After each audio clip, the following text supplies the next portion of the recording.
3, count 3 point. Belgium. Germany.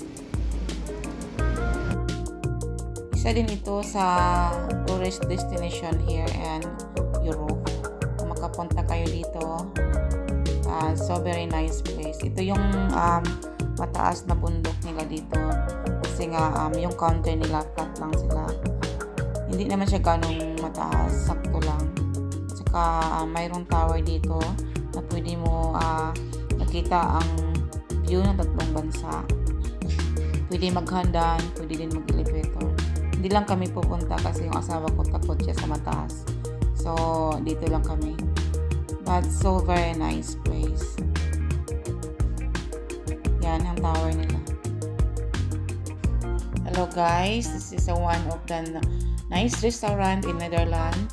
Nasa bundok ito, pero marami dito mga turista na pumupunta at saka taga Netherlands at saka malapit na bansa dito sa Netherlands. Kasi nga masarap yung food nila, yung beer nila sila ang gumagawa. Yung food nila is from the farmers at saka yung mga meat. So fresh talaga siya. Ito yung nice attraction na dito. Ito yung fire. Sabi ng asawa ko magpicture ako dyan, pero sabi ko marami yan sa Pilipinas. Ayan, ang daming tao na dito.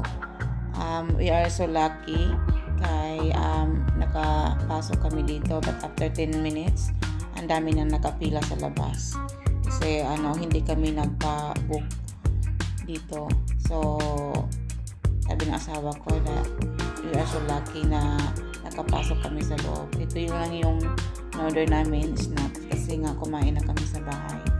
At saka yung asawa ko is lang isang beer lang ininom niya kasi nga bawal sa kanila uminom ng marami kasi nga mag-drive siya. Isang beer lang at saka zero alcohol. Yan yung mga flowers nila. Winter kasi kaya gayon. Pero pag summer na, mabubuhay din yan ulit.